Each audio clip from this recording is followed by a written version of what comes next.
ദേ, മര്യാദയ്ക്ക് സംസാരിച്ചോണം. ആരെ കുറിച്ച് നീ സംസാരിക്കുന്ന ബോധം നിനക്ക് വേണം. ഭൂമിക മാഡം നമ്മളെല്ലാം സ്വന്തം മക്കളെ പോലെ നോക്കുന്നത്. മാഡത്തിന് ഒരു ബ്രോക്കറുമായിട്ട് താരതമ്യം ചെയ്യാൻ നിനക്ക് എങ്ങനെയാ തോന്നിയത്? നിന്റെ വാർഡൻ പോലും ഒന്നും മിണ്ടാതെ കേട്ട് നിൽക്കുക. പിന്നെ എന്തിനാ പാർവതി നീ കിടന്ന് ചാടുന്നേ? ചാടാതിരിക്കോ? വാർഡൻ തലയാണെങ്കി ഇവള് വാലല്ലേ. എന്നെ കുറിച്ച് നിങ്ങൾ എന്ത് വേണേലും പറഞ്ഞു. പക്ഷെ മാഡത്തിനെ കുറിച്ച് മോശമായിട്ട് എന്തെങ്കിലും പറഞ്ഞ ഞാൻ കൈയും കെട്ടി നോക്കി നിൽക്കില്ല. നീ എന്ത് ചെയ്യും? ഞാൻ ഇത്രയും പറഞ്ഞിട്ടും മാഡം ഒരു അക്ഷരം പോലും തിരിച്ചു പറയാത്തത് എന്തുകൊണ്ടാണെന്ന് ആലോചിക്കാനുള്ള കോമൺ സെൻസ് നിനക്കുണ്ടോ? അതിന്റെ കാരണേ ദേ ഞാൻ പറയാം. മുക്തേ,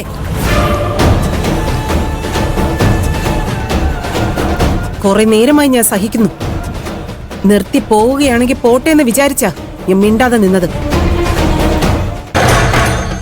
പാറു, നീ എന്തിനാ ഇവരോടൊക്കെ സംസാരിക്കാൻ നിൽക്കുന്നേ? മാഡത്തിനെ കുറിച്ച് ഇവള് പറയുന്നൊക്കെ കേട്ടില്ലേ? അത് കേട്ടിട്ട് എങ്ങനെ മിണ്ടാതെ നിൽക്കാനാ? ശരി, നീ പൊയ്ക്കോ, ഞാൻ സംസാരിച്ചോളാം. എന്നാലും മാഡം, ഞാൻ നോക്കിക്കോളാം, നീ പൊയ്ക്കോ. എല്ലാരും പോവാൻ നോക്ക്. ചെല്ല്, നീ അവിടെ നിൽക്ക്. എന്താ നിന്റെ ഉദ്ദേശം? എന്നെ നാണം കെടുത്താനാണോ? മാഡം ചെയ്തത് എത്ര വലിയ തെറ്റാണെന്ന് മനസ്സിലാക്കിക്കാൻ മാത്രമാണ് ഞാൻ ശ്രമിച്ചത്. നീ എന്നെ ഉപദേശിക്കാൻ മാത്രം എന്ത് തെറ്റാ ഞാൻ ചെയ്തത്? കൈലാഷിന് വേണ്ടി പാർവതിയെ പെണ്ണ് ചോദിക്കാൻ അവളുടെ വീട്ടിലേക്ക് മാഡം പോയില്ലേ? പാർവതിക്ക് കൈലാഷിനെ ഇഷ്ടമല്ലെന്ന് പറഞ്ഞിട്ടും അവളുടെ വീട്ടിൽ ചെന്ന് അവളുടെ അച്ഛന്റെ അമ്മയുടെ കാല് പിടിച്ച് സമ്മതിപ്പിക്കാൻ മാഡത്തിന് ഒരു നാണമില്ലേ? ഇങ്ങനെ യാചിക്കാൻ മാത്രം കൈലാഷ് അത്രയ്ക്ക് മോശക്കാരനാണോ?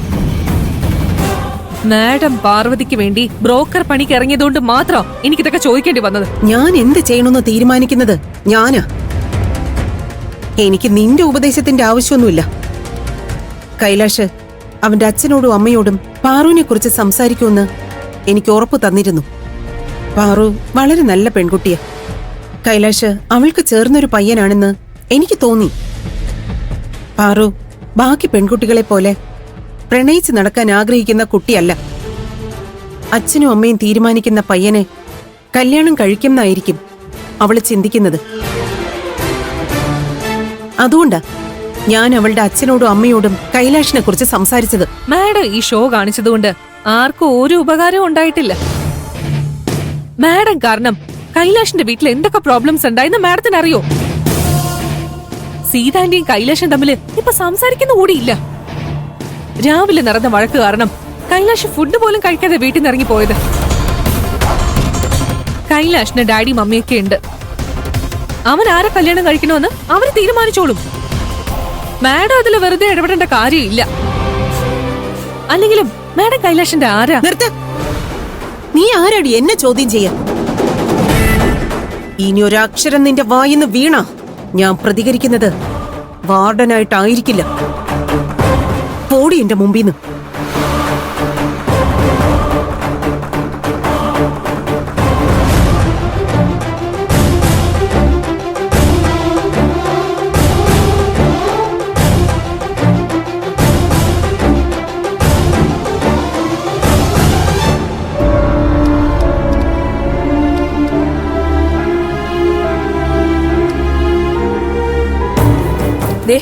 ഞാനിവിടെ കൈലാഷ് ഭക്ഷണം കഴിച്ചോന്ന് അറിയാത്ത ടെൻഷനിൽ ഭ്രാന്ത് പിടിച്ച് നടക്കുക. നിങ്ങൾ എന്തോ ഒരു കൂസലും ഇല്ലാതെ ജോലി ചെയ്തോണ്ടിരിക്കുന്നേ? അവൻ നിങ്ങളുടെ കൂടെ മോനല്ലേ? അവൻ ദേഷ്യത്തിൽ പോയപ്പോഴേ നീ സംസാരിച്ചിരുന്നെങ്കിൽ അവൻ ഭക്ഷണം കഴിച്ചിട്ട് പോയേനെ, പ്രശ്നം അതോടെ തീർന്നേനെ. പക്ഷേ നിങ്ങൾ രണ്ടുപേരും വിട്ടുകൊടുക്കില്ലല്ലോ. വാശിയല്ലേ നിങ്ങൾക്ക് ഏറ്റവും വലുത്. പിന്നെ ഞാൻ എന്ത് ചെയ്യാനാ? ഞങ്ങൾ ആരുടെ ഭാഗത്തെ തെറ്റെന്നാണോ ഞാൻ ചോദിച്ചത്? അവൻ കഴിച്ചോ ഇല്ലയോന്നല്ലേ? നിങ്ങളൊന്ന് വിളിച്ചു ചോദിക്കേ. വിളിച്ചു ചോദിക്കേണ്ട കാര്യമൊന്നുമില്ല. വാശിയുടെ കാര്യത്തിൽ അവൻ നിന്റെ മോൻ തന്നെയാ. അവൻ എന്തായാലും ഒന്നും കഴിച്ചു കാണില്ല.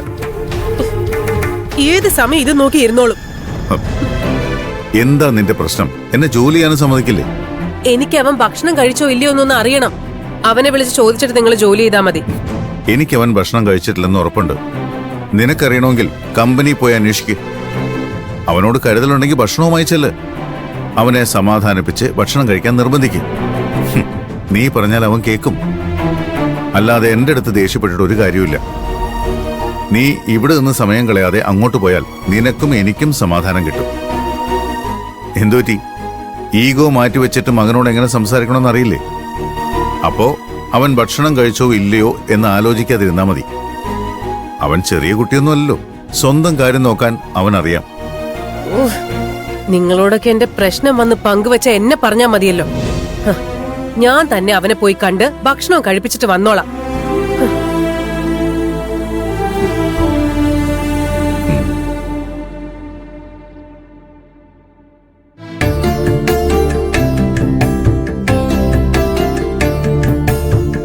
പാറു, നീ കമ്പനിയിലേക്ക് തന്നെയല്ലേ പോകുന്നേ? അതെ മാഡം. കൈലാഷ് അവന്റെ അമ്മയുമായി വഴക്ക് കൂടി ഭക്ഷണം കഴിക്കാതെ വീട്ടിൽ നിന്ന് ഇറങ്ങിയത്.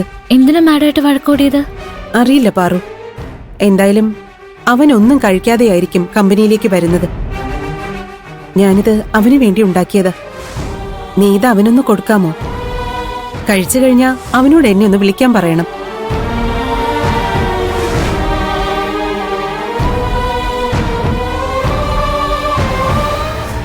എന്താ പാറു? ഞാൻ പറയുന്നത് കൊണ്ട് മാഡത്തിനൊന്നും തോന്നരുത്.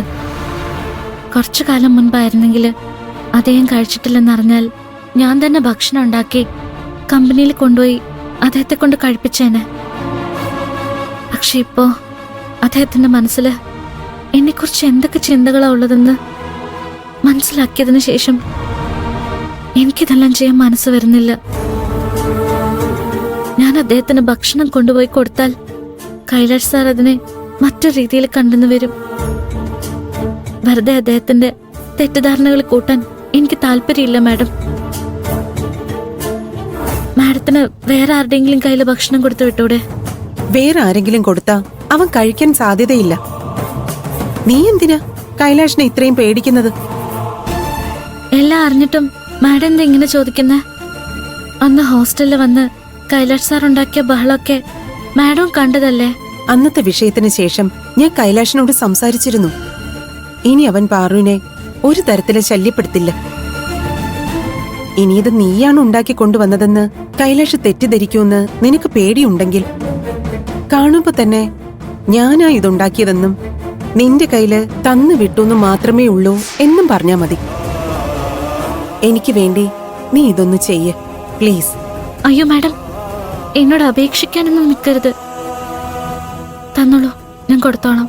ആ, താങ്ക് യു. പാറു, അവൻ ചിലപ്പോ ബാഗ് വാങ്ങി വെച്ച് ദേഷ്യത്തിൽ ഭക്ഷണം കഴിക്കാതെ ഇരുന്നു വരും. അവന് ഭക്ഷണം വിളമ്പി കൊടുത്ത് കഴിച്ചു തീരുന്നത് വരെ കൂടെ നിൽക്കോ? എന്താ പാറു? ശരി മാഡം. പോയിട്ട് വാ.